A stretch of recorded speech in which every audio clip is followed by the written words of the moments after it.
Hello everyone, welcome back to the channel. I'm thrilled to have you join me again, because today, we are going to explore one of the most foundational and yet often misunderstood aspects of Buddhism, the three jewels. These are the Buddha, the Dharma, and the Sangha.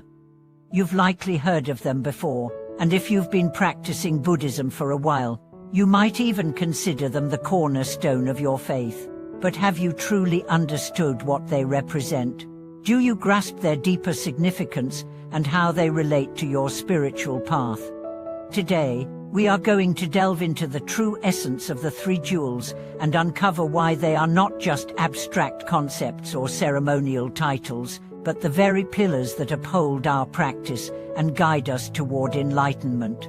So, whether you've been studying Buddhism for years or are just starting your journey, I invite you to approach this video with an open heart, ready to deepen your understanding of these three profound teachings. Let's begin with the Buddha, the first of the three jewels. When we hear the word Buddha, what comes to mind? Most people immediately think of Siddhartha Gautama, the historical figure who became the Buddha after attaining enlightenment. While this is certainly true, the Buddha represents much more than just one individual in history. The Buddha is also a symbol of the potential for awakening within each of us. In Buddhism, the term Buddha doesn't just refer to a person who attained enlightenment, it refers to the quality of enlightenment itself. The Buddha is someone who has completely transcended ignorance, suffering, and the cycle of rebirth. But the key here is that the Buddha is not unique in this regard. Every sentient being has the potential to awaken, to realize their true nature, and to embody the qualities of wisdom, compassion, and equanimity. When we take refuge in the Buddha, we are not just paying homage to a historical figure, we are acknowledging the potential for enlightenment within ourselves. We are affirming that we too can awaken to the truth and overcome the obstacles that bind us to suffering. The Buddha is both the inspiration and the model, the embodiment of what we can achieve through our own practice. So, the question is, do you see the Buddha as a distant figure, separate from yourself? Or do you recognize the Buddha within you? When you take refuge in the Buddha, you are not just bowing to a statue or reciting his name. You are recognizing the possibility of your own awakening and committing to the path that leads you there. And now, let's turn to the Dharma, the second of the three jewels. The Dharma refers to the teachings of the Buddha, the wisdom that shows us the way to liberation. But again, the Dharma is not just a collection of written texts or oral teachings, it is the truth itself. The Dharma represents the nature of reality as it is impermanent, interdependent, and ever-changing. When we take refuge in the Dharma, we are committing to the pursuit of understanding this truth and aligning our lives with it. One of the core teachings of the Dharma is the Four Noble Truths: that suffering exists, that suffering arises from attachment, that suffering can end, and that there is a path to the end of suffering. The Dharma provides the tools to transform our minds and our actions, leading us from confusion and ignorance to clarity and wisdom. But the Dharma is not just a philosophy, it is a living, dynamic force that we experience directly in our lives. Taking refuge in the Dharma means that we commit to studying and practicing these teachings. It means we are willing to look deeply into our own lives and uncover the root causes of our suffering. It means we are open to changing our habits, our perceptions, and our understanding of the world in order to align ourselves with the truth of the Dharma. But here's the catch: the Dharma is not always easy to understand or apply. It requires deep reflection, patience, and practice. Sometimes the truth may seem difficult or uncomfortable, but the more we engage with the Dharma, the clearer it becomes. And in time, we begin to see how its wisdom illuminates every aspect of our lives, guiding us toward peace and liberation. And now, let's discuss the Sangha, the third jewel. The Sangha refers to the community of practitioners, the monks, nuns, lay people, and anyone who is committed to following the Buddha's path.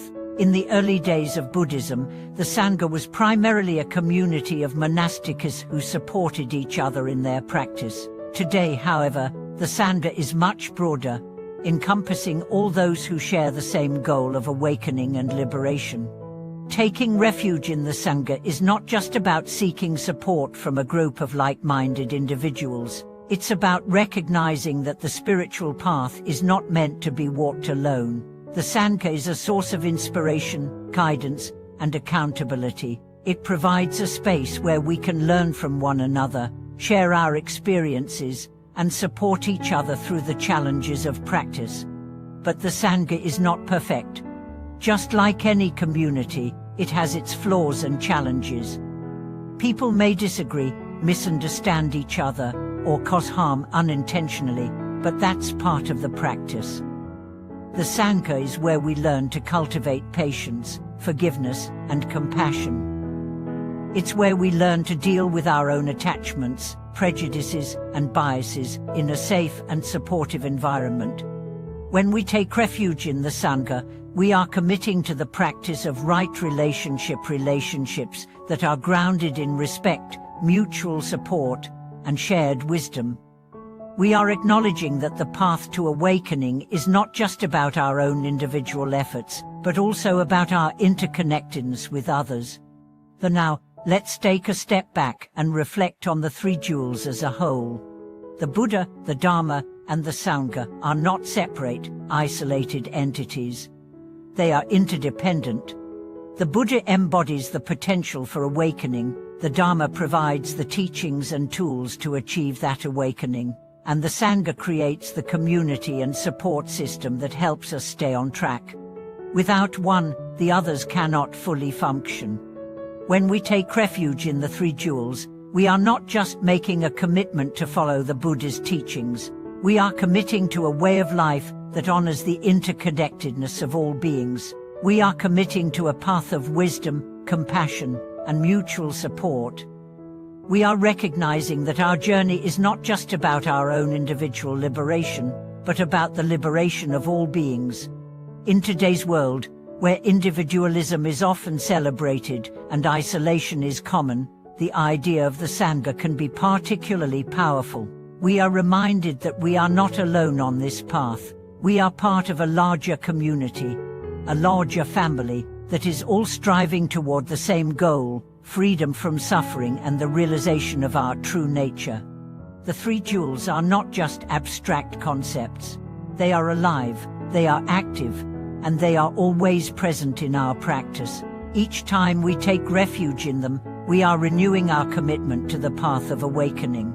Each time we bow to the Buddha, reflect on the Dharma, or connect with the Sangha, we are strengthening our resolve and deepening our understanding. But here's the challenge: understanding the three jewels is not enough. We must embody them. We must live them. We must put them into practice every day. So, as you reflect on the three jewels in your own life, ask you to consider, how do you see the Buddha? Is he an inspiring figure from the past, or do you see him as a reflection of your own potential for awakening? How do you engage with the Dharma? Are you studying it intellectually, or are you living it, applying it to your life, reflecting on it deeply, and using it to transform your mind and heart? How do you relate to the Sangha? Are you actively participating in the community, learning from others, and supporting them in their practice? The three jewels are a living practice, not just a belief system. They are the foundation of our path, and they are here to guide us every step of the way. Thank you for watching this video. I hope it has helped you deepen your understanding of the three jewels and their true significance in your practice. If you've had any reflections or insights, I'd love to hear them in the comments below. Let's continue to support each other on this journey. If you found this video meaningful, please like, subscribe, and share it with others who may benefit from this wisdom. I look forward to seeing you in the next video.